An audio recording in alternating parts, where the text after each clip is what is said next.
Hi friend, good morning, welcome back to my channel. তো অনেক দিন পর আজকে ব্লগটা স্টার্ট করেছি।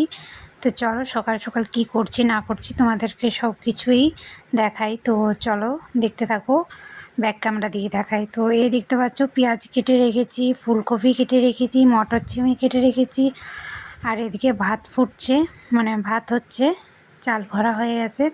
তো ভাতটা হোক তা করতে আমি মানে সবজি কেটে রেখেছি, ভাতটা হয়ে গেলে সবজিটা করব। তো আমি বেশিরভাগ ভাত হয়ে গেলে তারপরেই করি, মানে দুটো চুলার মধ্যে করি না, অনেক ধক থাকে তখনই করি, নেই তো একটা একটা করে করি। আর চলো এই দেখতে পাচ্ছ ওর মামা এসেছিলো আজকে। তো ওর মামা ওকে পাপড়ি এনে দিয়েছিল, মানে মানে আমার দাদা এসেছিলো কাজে থেকে। তো এই দেখতে পাচ্ছ বাবুর দুধ এখানে জাল দিয়ে রেখে দিয়েছি, আজকাল না এটা রাত্রে। আর এখানে রাত্রির তরকারি আছে, সব একটু গরম করে করে রেখে দিয়েছি, একটু দুধটা বেশি হয়ে যায় তাই গরম করে রেখে দিই। তো এই দেখো এখন মশলা নিয়ে বসে গেছি। তো এই জারের মধ্যে সব কিছু দিয়ে দেবো, লঙ্কা, আদা, রসুন সব কিছু দিয়ে দেবো। আর চলো মশলাটা পিষে নেব। লঙ্কাগুলোর প্রচণ্ড ঝাল আছে, পাতলা পাতলা লঙ্কা, কিন্তু ঝালটা ভালো আছে। তো চলো আমি এখন মশলাটা রেডি করে নিই, কেন রান্না করতে সুবিধা হবে, রান্নাটা জলদি হয়ে যাবে। ভাতটা হয়ে গেলে এসব কেটে কুটে রেখে দিলে তারপরে তরকারিটা করে নেব, মানে টেনশন থাকবে না যে কাটাকুটি করতে হবে। তো চলো সব কিছু রেডি করে রেখে নিই। তো তারপরে তো যারা নতুন আছো প্লিজ চ্যানেলটাকে সাবস্ক্রাইব করে দেবে, যারা পুরনো আছে তাদেরকে অনেক অনেক ধন্যবাদ। 500 কত সামথিং 550 সাবস্ক্রাইবার হয়ে গেছে। তোমরা এইভাবে পাশে থাকো, 1K করে দাও জলদি করে। তো তাহলে আমি কি বলবো, আরও মানে ভিডিও করতে আরও একটু এক্সাইটেড হয়ে যাব। তো এখন তো অত মন করি না, তাও ভাবছি তোমাদেরকে ডেইলি ব্লগ দেওয়ার চেষ্টা করব। তো এটাই ভাবছি। তো চলো দেখতে পাচ্ছ এখানে টমাটার, এখানে বুট শাক, কালকে গেছিলাম বাজারে অনেক কিছু নিয়ে এসেছি। বুট শাকটা তো খাবো না, বুটগুলা খাওয়া যাবে, শাক বুট শাকটা জানি না রান্না করতে কেমন করে করে। আর এখানে দেখতে পাচ্ছ 5 টাকা কিলো টমাটার, তো 2 কিলো নিয়ে এসেছি। আর দেখতে পাচ্ছ পেঁয়াজ, আলু, গাজর অনেক কিছু নিয়ে এসেছি, মটর ছিমি, তো ফুলকপি, অনেক মানে কি বলবো, বাজারে গেলে একবার অনেক সব মানে জিনিস নিয়ে আসি। তো আমাদের এখানে তো সপ্তাহে 2 দিন হাট লাগে, তো তাই। তো এই দেখতে পাচ্ছ সকালে চান টান করে পুজো দেওয়া হয়ে গেছে, চান করে ফার্স্ট পুজো দিই তারপরে ভাত চাপাই।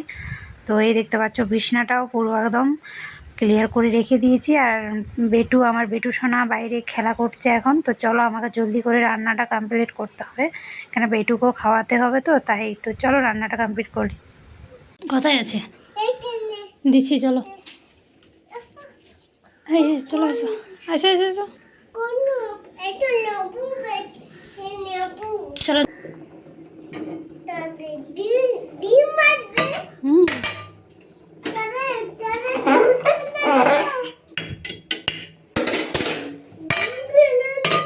কি জুস খাবে?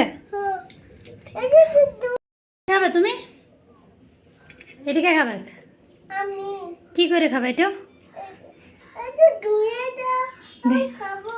ধুয়ে পরে কি করে খাবে?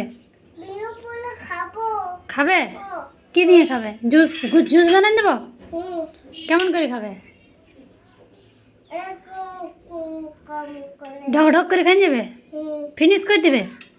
ঠিক আছে, আমি জুস বানান দিয়েছি, দেখো এটা জুস বানান দেবো তো।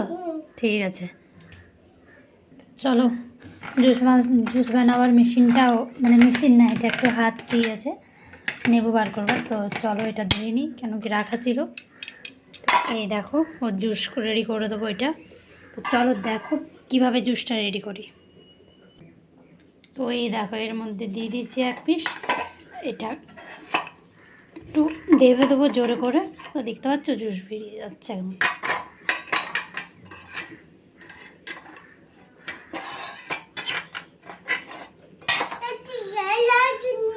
গ্লাস নিয়ে এসে যাও।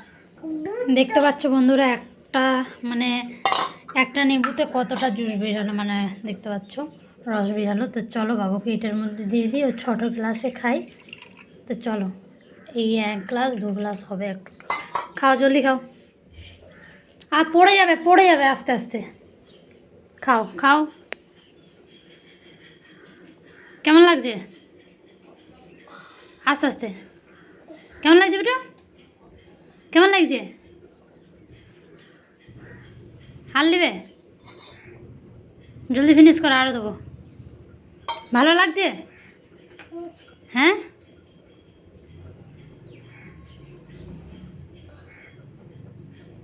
ভাল লাগছে, ভাল লাগছে, ভাল লাগছে।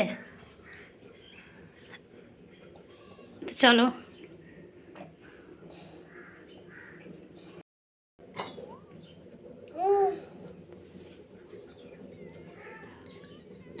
খাও এটা, খা, খায় না, ওটা খায় না।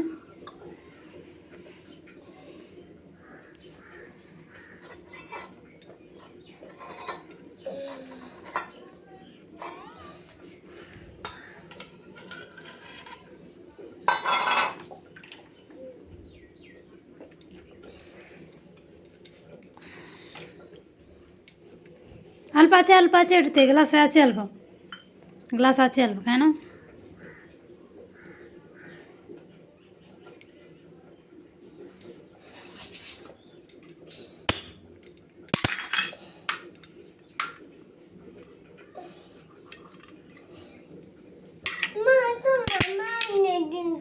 ক্যান্ডি দিনছে তো তোমরা তো দেখলে। এখন বাবু জুস মানে নেবু জুস করে দিলাম, ও খেলো। ওইসব খেতে একটু অনেকটাই পছন্দ করে, তো ওকে খাইয়ে তারপরে আমি দেখতে পাচ্ছ এখন মশলাটা মানে করতে চলে এলাম। বাবু চলে এসেছিলো, মা আমাকে জুস দাও বলে। তো চলো, এই দেখো রান্না হচ্ছে এখন। তো রান্নাটা করে নিই। তো ফুলকপি করবো, তো ভাবলাম একটু মটর চিনি ছিল দিয়ে দিই, আর ডিমও দিয়ে দিয়েছি, ডিম ভেজে রেখেছি। একটু ডিম দিয়ে দেবো, ফুলকপি আলু দিয়ে। এই দেখো ডিমগুলো নিচে দেখাচ্ছে। তো তরকারিটা কেমন লাগছে তো তোমরা কমেন্ট করবে। তো কিন্তু আমি তরকারি করলে মানে কী বলবো, লাল ছাল একটু করি ভালো। আর এই দেখতে পাচ্ছ বাবু খেয়ে আর চলে গেল মায়ের কাছে। আমার মায়ের কাছে চলে গেছে, বাপের বাড়ির সামনেই তো চলে গেছে। আর এই দেখো আমি রান্না করছি, আর আমি রান্না করে তোমাদেরকে বললামই না, একটু ঝাল ঝাল করে একটু লাল লাল করে রান্না করি। তো এই দেখতে পাচ্ছ রান্না আমার কমপ্লিট হয়ে গেছে। ফুলকপি আছে, আর ডিমটা এখনও দিইনি, ডিমটা একটু পরে দেবো। তো চলো দেখছি আলুগুলা সিজেছে কিনা। হ্যাঁ, সিদ্ধ হয়ে গেছে আলুগুলা। তো কেমন লাগছে তরকারিটা বলো। এটা অনেকটা বেঁচে যাবে, এতটা খেয়ে শেষ করতে পারবো না, দুজন মানুষ। আর এখানে দেখতে পাচ্ছ